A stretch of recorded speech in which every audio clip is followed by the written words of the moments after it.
Banking, SSC, railway அப்புறம் UPSC எக்ஸாம்ஸ்க்கு prepare ஆகுற உங்களுக்கான கரண்ட் அஃபேர்ஸ் டோசியர் 20 பிப்ரவரி 2026 ஆழ்ந்த அலசலுக்கு வரவேற்கிறோம். ஆமா, இன்னைக்கு நிறைய முக்கியமான அப்டேட்ஸ் இருக்கு. கண்டிப்பா. இப்போ நாம பார்க்க போற தகவல்களை சும்மா மனப்பாடம் பண்ணாம அதோட பின்னணிய நல்லா புரிஞ்சுக்க போறோம். அதுக்கு முன்னாடி ஒரு சின்ன ரிமைண்டர். உடனுக்குடனான அப்டேட்ஸ் மற்றும் உங்க எக்ஸாம் ப்ரிப்பரேஷன்ஸ்க்கு ஹெல்ப் பண்ண டிஸ்கிரிப்ஷன்ல இருக்கிற டெலிகிராம் சேனல் லிங்கை கிளிக் பண்ணி ஜாயின் பண்ணிக்கோங்க. கரெக்ட். சரி, நாம டைரக்டா விஷயத்துக்குள்ள போயிடலாம். இன்னைக்கு எக்ஸிகியூட்டிவ் சம்மரி டிக்கர்ல நாம மெயினா பார்க்க வேண்டிய டாப் 5 நியூஸ் என்னென்ன? இன்னைக்கு டாப் 5 நியூஸ்ல நிறைய ஸ்ட்ராட்டஜிக் டெவலப்மெண்ட்ஸ் இருக்கு. ஃபர்ஸ்ட் நியூஸ் பாத்தீங்கன்னா AI leadership. PM Modi second India AI impact சமிட்டை தொடங்கி வச்சிருக்காரு. இதுல சேஹி மற்றும் போத் ஃப்ரேம்வொர்க்ஸ் ரிலீஸ் பண்ணிருக்காங்க.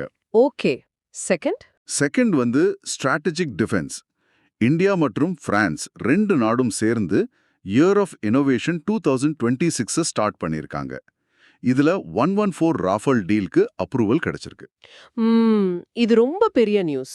மூணாவது பொலிட்டிக்கல் ஷிஃப்ட். பங்களாதேஷோட 11th பிஎம்மாக தரீக் ரஹ்மான் பதவியேற்றிருக்காங்க. ரீசெண்டா நடந்த எலெக்ஷன்ல பிஎன்பி 212 சீட்ஸ் ஜெயிச்சிருக்காங்க. இது ஒரு அரசியல் மாற்றமா இருந்தாலும் ஒரு அண்டை நாடுங்கிற வகையில எந்த அரசியல் சார்பும் இல்லாம இந்த ஜியோ பொலிட்டிக்கல் ஷிஃப்ட்டை நம்ம கவனிச்சாகணும். கண்டிப்பா. ஏன்னா இந்தியாவோட ஃபாரின் பாலிசிக்கு இது ரொம்ப முக்கியம். எக்ஸாக்ட்லி. நாலாவது இன்ஃப்ரா கிளியரன்ஸ். என்ஜிடி 81,000 கோடி ரூபாய் கிரேட் நிக்கோபார் ப்ராஜெக்ட்க்கு அப்ரூவல் கொடுத்திருக்காங்க. அப்புறம் அஞ்சாவது நேவல் லான்ச். ஐஎன்எஸ் கிருஷ்ணா கப்பலை எல்என்டி கட்டுப்பாலில லான்ச் பண்ணிருக்காங்க. சூப்பர். இந்த பொலிட்டிக்கல் அப்புறம் டிஃபென்ஸ் நியூஸை நம்ம அப்புறமா டீட்டெயிலா பார்க்கலாம். ஃபர்ஸ்ட் நீங்க சொன்ன அந்த ஏஐ லீடர்ஷிப் பத்தி பேசுவோம். Second India AI impact summit 2026 இது நியூ டெல்லியில இருக்கிற பாரத் மண்டபம்ல நடக்குது. அதாவது 16 to 20 Feb 2026ல நடக்குது. இதோட முக்கியத்துவம் என்ன? இப்போ யூபிஎஸ்சி இல்ல எஸ்எஸ்சி ஆஸ்பெக்ட்ல பாத்தீங்கன்னா இந்த சம்மிட்டோட 3 சூத்ராஸ் ரொம்ப ரொம்ப முக்கியம். பீப்புள், பிளானெட், ப்ரோக்ரஸ் அப்படிங்கிறது தான் அதோட மெயின் தீம். ஓஹோ, பீப்புள், பிளானெட், ப்ரோக்ரஸ், ரைட்? ஆமா. அப்புறம் இதோட அஃபிஷியல் பார்ட்னர் யாருன்னா USISPF. முக்கியமா இங்க நடந்த கீ லான்ச்சஸ பத்தி கண்டிப்பா தெரிஞ்சுக்கணும். அதான் அந்த சாஹி போத் அப்புறம் அந்த 6 ஏஐ இம்பாக்ட் கேஸ் புக்ஸ் பத்தி சொன்னீங்களே, அதுவா? கரெக்ட். எக்ஸாம் எழுதுறவங்க இந்த இங்கிலீஷ் வார்த்தைகளை அப்படியே ஞாபகம் வச்சுக்க வேண்டியது ரொம்ப அவசியம். ஆனா இந்த சாஹி போத் இதெல்லாம் என்னன்னு கொஞ்சம் சிம்பிளா சொல்ல முடியுமா? போன டைம் இந்த ஹெல்த் கேர் ஏஐ பத்தி நிறைய கன்ஃபியூஷன்ஸ் இருந்துச்சு. நிச்சயமா. இப்போ ஹெல்த் கேர் செக்டர்ல ஏஐ யூசேஜ் அதிகமாகும்போது அதை ரெகுலேட் பண்ண ஒரு ஸ்ட்ராங்கான சிஸ்டம் வேணும். அந்த சாஹி அப்படிங்கிறது ஒரு ஃப்ரேம்வொர்க். அதாவது ஏஐயை எப்படி பாதுகாப்பாகவும் எத்திக்ஸோடவும் மெடிக்கல் ஃபீல்ட்ல யூஸ் பண்ணலான்னு ஒரு கைட்லைன் கொடுக்குது. ஓகே, அப்போ பிஓடிஹெச் அப்படிங்கிறது ஹெல்த் ஏஐ பெஞ்ச்மார்க்கிங் பிளாட்ஃபார்ம். ஒரு மெடிக்கல் ஏஐ மாடல் எவ்வளவு துல்லியமா வேலை செய்யுதுன்னு டெஸ்ட் பண்ற ஒரு பிளாட்ஃபார்ம். இது ஐஐடி கான்பூர் அப்புறம் NHA சேர்ந்து டெவலப் பண்ணியிருக்காங்க. ஸ்டேட்மெண்ட் பேஸ்ட் கேள்விகள்ல இது டைரக்டா வர சான்ஸ் இருக்கு. ரைட். இப்போ மெடிக்கல் ஃபீல்டுல ஏஐ பத்தி பேசும்போதே எனக்கு அந்த பயோ ஏஷியா 2026 மாநாடு ஞாபகத்துக்கு வருது. இது ஹைதராபாத்ல இருக்கிற HITEXல தானே நடக்குது? ஆமா. சிஎம் ரேவந்த் ரெட்டி இதை தொடங்கி வச்சிருக்கிறாரு. இதோட தீம் கூட tech bio unleashed, AI automation and the biology revolution அப்படின்னு படிச்சேன். ரொம்ப கரெக்ட். ஏஐ எப்படி பயாலஜி கூட மர்ஜ் ஆகுதுங்கிறது தான் இந்த பயோ ஏஷியா 2026ஓட ஹைலைட். இதுல நம்ம நோட் பண்ண வேண்டிய ஒரு முக்கியமான பாலிசி டேட்டா இருக்கு. என்ன அது? Next gen life science policy 2026-2030. இந்த பாலிசியோட டார்கெட்ஸ் ரொம்ப பெருசு. 25 பில்லியன் இன்வெஸ்ட்மெண்ட் அட்ராக்ட் பண்ணணும், அப்புறம் 5 lakh ஜாப்ஸ் கிரியேட் பண்ணணுங்கிறது தான் இதோட எய்ம். Wow, 5 lakh jobs. இது பெரிய டார்கெட் தான். இந்த ஈவெண்ட்ல Hyderabad vaccine capital of the world அப்படின்னு சொன்னாங்க. இது ஆப்ஜெக்டிவ் டைப் क्वेश्चंसக்கு ரொம்ப யூஸ்ஃபுல்லா இருக்கும். கண்டிப்பா. அப்புறம் இதுல அச்சலா ஹெல்த், எக்ஸ்குவின்ஸ் மாதிரி கம்பெனிஸ் அவார்ட்ஸ் வாங்கியிருக்காங்க. பேங்கிங் அவேர்னஸ் செக்ஷன்ல இந்த மாதிரி கம்பெனி நேம்ஸ் அடிக்கடி கேட்பாங்க இல்லையா? கரெக்டா பிடிச்சிங்க. இந்த டெக்னாலஜி எல்லாம் ஒரு பக்கம் இருந்தாலும் நாம என்வாயர்மெண்ட் சம்பந்தப்பட்ட விஷயங்களையும் பார்க்கணும். Mumbai climate week 2026 CM Devendra Fadnavis தொடங்கி வச்சிருக்காரு. இதுல ஏதாவது முக்கியமான அனௌன்ஸ்மெண்ட் வந்திருக்கா? ஆமா, பீலும் குசும் ஸ்கீம் கீழ 1 லேக் சோலார் பம்ப்ஸ் விவசாயிகளுக்கு கொடுக்க போறதா சொல்லியிருக்காங்க. ஓகே. இந்த சோலார் பம்ப் குடுக்கிறது ரொம்ப வருஷமா நடக்கிற ஒரு விஷயம் தானே. இந்த கிளைமேட் வீக்கோட மெயின் ஃபோக்கஸ் என்னவா இருக்கு? இதோட மெயின் ஃபோக்கஸ் வந்து actionable solutions for the global south அப்படிங்கறதுல தான் இருக்கு. குளோபல் சவுத்னா அந்த டெவலப்பிங் கண்ட்ரீஸ் தானே? ஆமா, ஆப்பிரிக்கா, ஆசியா அப்புறம் தென் அமெரிக்கா நாடுகள். இந்த நாடுகள் ஃபேஸ் பண்ற கிளைமேட் ப்ராப்ளம்ஸுக்கு சும்மா தியரியா பேசாம பிராக்டிக்கலான சொல்யூஷன்ஸ் கொடுக்கறது தான் இதோட நோக்கம். மெயின்ஸ் எக்ஸாம்ஸ்ல கிளைமேட் சேஞ்ச் ரிலேட்டட் கொஸ்டின்ஸ்க்கு இது ஒரு ஸ்ட்ராங்கான பாயிண்ட். சூப்பர். என்வாயர்மெண்ட் அப்புறம் டெவலப்மெண்ட் பத்தி பேசும்போது நாம கண்டிப்பா அந்த கிரேட் நிக்கோபார் ப்ராஜெக்ட் பத்தி பேசியே ஆகணும். என்ஜிடி கிளியரன்ஸை ஜஸ்டிஸ் பிரகாஷ் ஸ்ரீவாஸ்தவா கன்ஃபார்ம் பண்ணிருக்காரு. இதோட காஸ்ட் வந்து ₹81,000 crore. ஆனா இதுக்கு நிறைய எதிர்ப்புகள் இருந்துச்சுல்ல. அதனால தான் இந்த டாபிக் எக்ஸாம்க்கு ரொம்ப ரொம்ப முக்கியம். இதோட காம்பனன்ஸை ஃபர்ஸ்ட் நம்ம பார்க்கணும். இதுல ஒரு இன்டெல் கண்டெய்னர் டெர்மினல், ஒரு கிரீன்ஃபீல்ட் ஏர்போர்ட், அப்புறம் டவுன்ஷிப், முக்கியமா 450 MVA பவர் பிளான்ட் எல்லாம் வரப்போகுது. ஆனா இதனால அங்க இருக்கிற எக்காலஜி பாதிக்காதா? அதுக்கு தான் நிறைய சேஃப்கார்ட்ஸ் வச்சிருக்காங்க. குறிப்பா லெதர்பேக் டர்ட்டில் முட்டையிடுற இடங்களை பாதுகாக்கிறது, அப்புறம் அங்க இருக்கிற ஷோம்பென் அண்ட் நிக்கோபரேஸ் ட்ரைப்ஸோட வாழ்வாதாரம் பாதிக்காம இருக்கிறதுக்கான நிறைய கண்டிஷன்ஸோட தான் இந்த அப்ரூவல் கொடுத்திருக்காங்க. ஜியாகிரஃபி அப்புறம் என்விரான்மெண்ட் செக்ஷன்ல இது கண்டிப்பா வரும். ஜியாகிரஃபின்னு சொல்லும்போது எஸ்எஸ்சி மற்றும் பேங்கிங் ப்ரிப்பேர் பண்றவங்களுக்கு டேர்ம்ஸ் அப்புறம் ரிவர்ஸ் பத்தின கொஸ்டின்ஸ் ரொம்ப முக்கியம். ரீசெண்டா டெம்வே லோவர் ஹைடல் ப்ராஜெக்ட் நியூஸ்ல வந்துச்சு. ஆமா, அது லோஹித் ரிவர் குறுக்கே கட்டுறாங்க. இதோட கெப்பாசிட்டி வந்து 1750 மெகாவாட்ஸ். கரெக்ட். இந்த ப்ராஜெக்ட்டுக்கான கிளியரன்ஸை 2037 வரைக்கும் எக்ஸ்டெண்ட் பண்ணியிருக்காங்க. இதோட டெவலப்பர் வந்து Greenko டெம்வே power limited. North east இந்தியாவில் பவர் நீட்ஸை மீட் பண்ண இது ரொம்ப யூஸ்ஃபுல்லா இருக்கும். எனர்ஜி ஆக்சிலரேட்டர்ஸ் பத்தி பார்க்கும்போது இன்னும் கொஞ்சம் டேட்டா இருக்கு. India UK offshore wind ப்ராஜெக்ட்டுக்காக ₹7,453 crores அலோகேட் பண்ணிருக்காங்க. இது வந்து விஜிஎஃப் அலோகேஷன் அப்படின்னு மென்ஷன் பண்ணிருக்காங்க. விஜிஎஃப்னா என்னன்னு கொஞ்சம் எக்ஸ்பிளைன் பண்ணுங்களேன். விஜிஎஃப் அப்படின்னா வயபிலிட்டி கேப் ஃபண்டிங். அதாவது ஒரு பெரிய இன்ஃப்ரா ப்ராஜெக்ட் நாட்டுக்கு ரொம்ப தேவைப்படும், ஆனா இனிஷியல் இன்வெஸ்ட்மெண்ட் ரொம்ப அதிகமா இருக்கும். அதனால பிரைவேட் கம்பெனிஸ் அதுல வர யோசிப்பாங்க. ஓகே. அந்த டைம்ல கவர்மெண்ட் அந்த இனிஷியல் லாஸை காம்பன்சேட் பண்ண ஒரு ஃபண்ட் கொடுப்பாங்க. அதுதான் விஜிஎஃப். இந்த பர்டிகுலர் ப்ராஜெக்ட் வந்து குஜராத் அப்புறம் டிஎன் ஜோன்ஸ்ல நடக்க போகுது. ரைட். இந்த மாதிரி கான்செப்ட்ஸை புரிஞ்சு படிச்சா மெமரைஸ் பண்ணவே தேவையில்லை. அப்புறம் GAPP கிரிட் ஆக்சிலரேட்டர் பத்தி சொல்லுங்க. இதுல $25 million committed by 2028, அப்புறம் டார்கெட் $100 million by 2030 அப்படின்னு படிச்சேன். இந்த GAPP கிரிட் ஆக்சிலரேட்டரோட பேஸ் வந்து D4 ஃப்ரேம்வொர்க். D4-ஆ? 4Dயா? ஆமா, டிஜிட்டலைசேஷன், DERs, டெமோக்ரட்டைசேஷன் அப்புறம் டெவலப்மெண்ட். இதுல DERsனா டிஸ்ட்ரிபியூட்டட் எனர்ஜி ரிசோர்சஸ். அதாவது ஒரு பெரிய பவர் பிளான்ட்ல இருந்து மட்டும் கரண்ட் வராம வீடுகள்ல இருக்கிற சோலார் பேனல்ஸ், சின்ன விண்ட் மில்ஸ், இப்படி நிறைய சோர்சஸ்ல இருந்து பவர் ஜெனரேட் பண்ணி டிஸ்ட்ரிபியூட் பண்றது.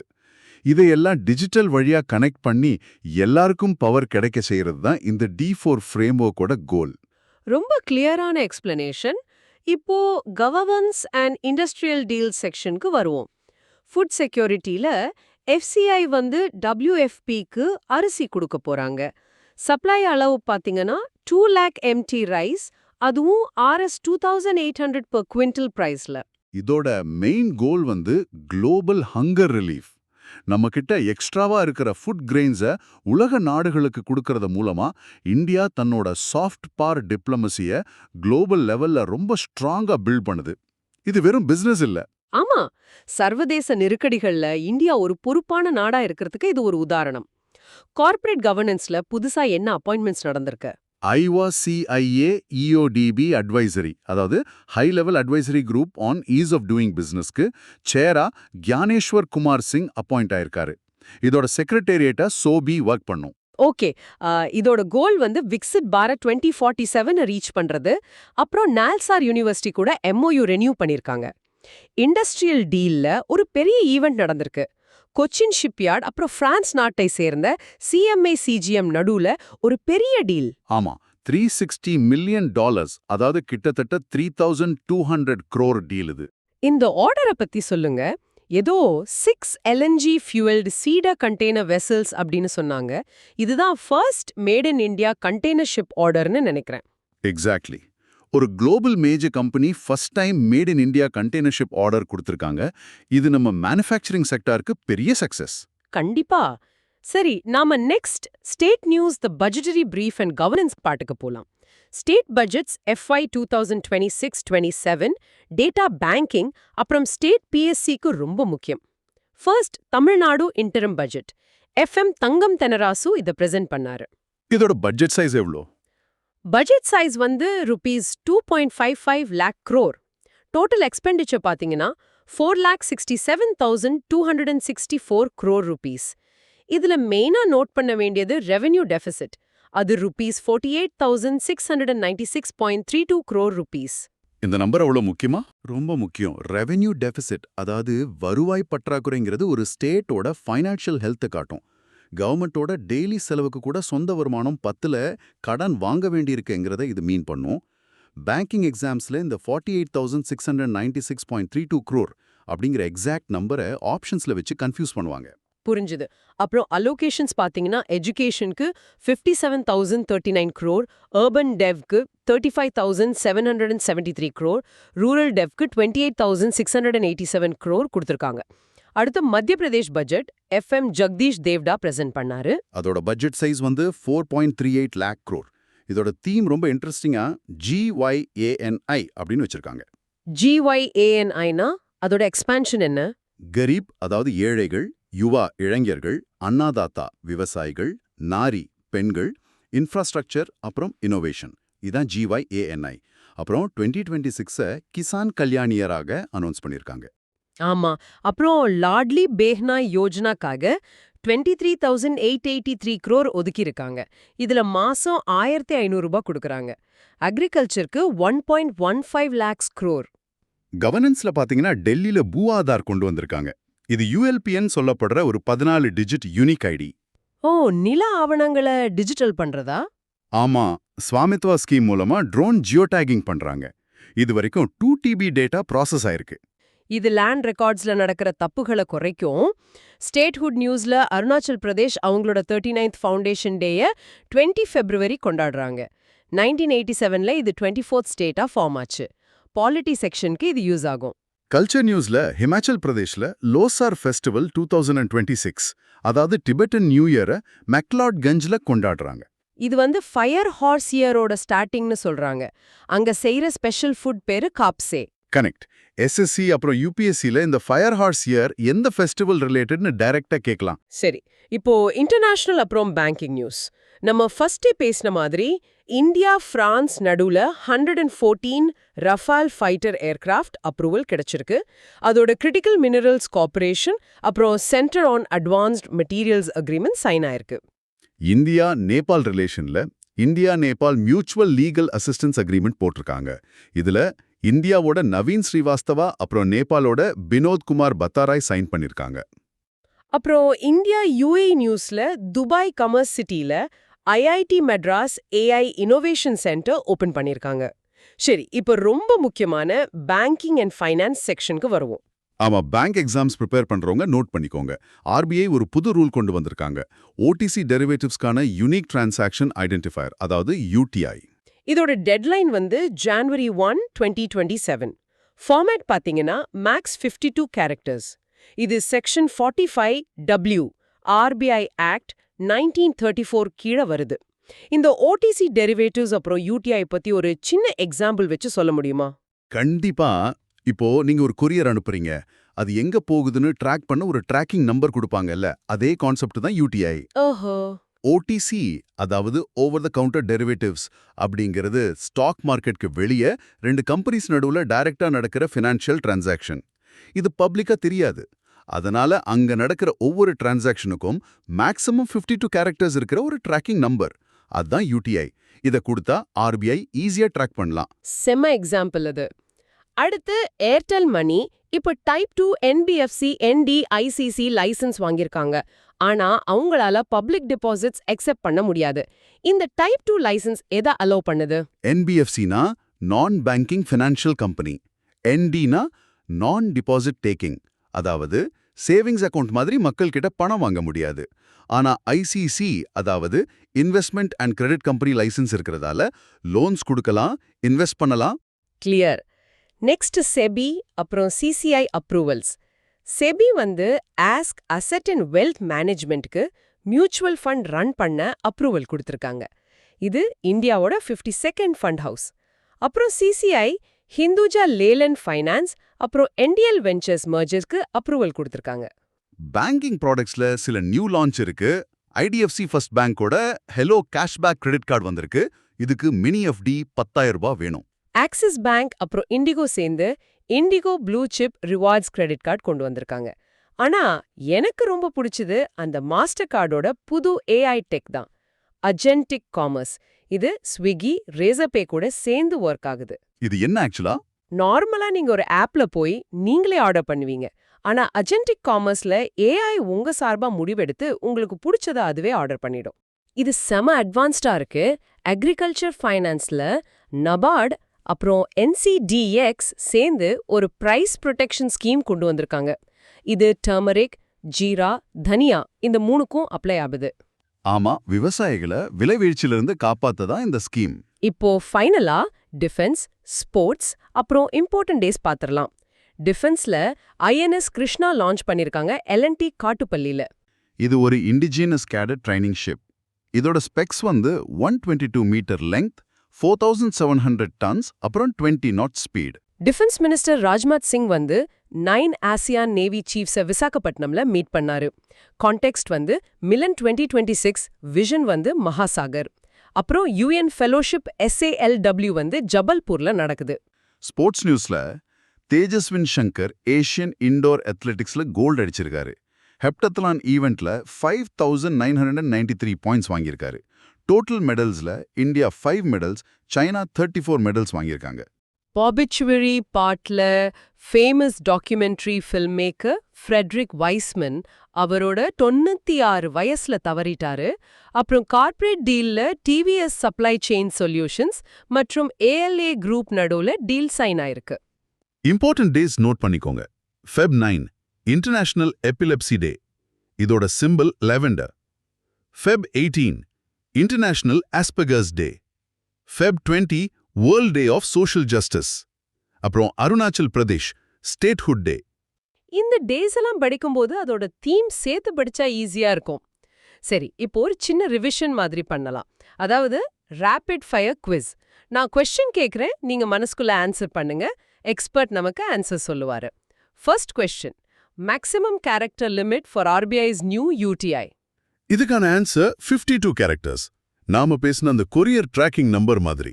Next, 1750 MW Demwe lower hydel project எந்த நதியில இருக்கு? இது லோஹித் ரிவர்ல இருக்கு. Right. IICA high level advisory group EODBயோட சேர் யாரு? ஞானேஸ்வர் குமார் சிங். பேங்கிங் ப்ரிப்பேர் பண்றவங்களுக்கான கொஸ்டின், தமிழ்நாடு இன்டரிம் பட்ஜெட் FY27ஓட ரெவென்யூ டெபிசிட் எவ்ளோ? எக்ஸாக்ட் நம்பர் வந்து 48,696.32 crore. Second, India AI impact சம்மிட்டோட 3 சூத்ராஸ் என்ன? People, Planet and Progress. Last question, fire horse year Himachal பிரதேஷோட எந்த ஃபெஸ்டிவலோட தொடர்புடையது? லொசார் ஃபெஸ்டிவல், அதாவது டிபெட்டன் நியூ இயர். பர்ஃபெக்ட். இன்னைக்கு கவர் பண்ண நியூஸ் எக்ஸாம்ஸ்க்கு எவ்வளவு முக்கியம்னு உங்களுக்கு புரிஞ்சிருக்கும். டேட்டாவை சும்மா மனப்பாடம் பண்ணாம இப்படி கனெக்ட் பண்ணி படிச்சா மறக்கவே மறக்காது. மறுபடியும் சொல்றேன், அப்டேட்ஸ்க்கு டிஸ்கிரிப்ஷன்ல இருக்கிற டெலிகிராம் சேனல்ல ஜாயின் பண்ணிக்கோங்க. இன்னைக்கு செஷனை முடிக்கிறதுக்கு முன்னாடி ஒரு விஷயத்த நீங்க யோசிக்கணும்னு நினைக்கிறேன். ஒரு பக்கம் சாஹி, போத் மாதிரி AI மெடிக்கல் ஃபீல்டில் வருது. இன்னொரு பக்கம் மாஸ்டர் கார்டோட ஏஜென்டிக் காமர்ஸ் நம்ம சார்பா முடிவெடுக்குது.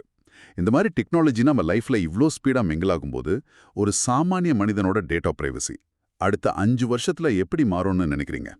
நம்மளோட வசதிக்காக பிரைவசி விட்டு கொடுக்குறோமா? கொஞ்சம் யோசிச்சு பாருங்க. ரொம்ப ஆழமான கேள்வி இது. இதுக்கான பதில உங்களோட தேடலுக்கே விட்டுடுறோம். தொடர்ந்து படிங்க, ப்ரிப்பேர் பண்ணுங்க. அடுத்த டீப் டைவ்ல உங்களை சந்திக்கிறோம். உங்களோட ப்ரிப்பரேஷனுக்கு ஆல் தி பெஸ்ட்.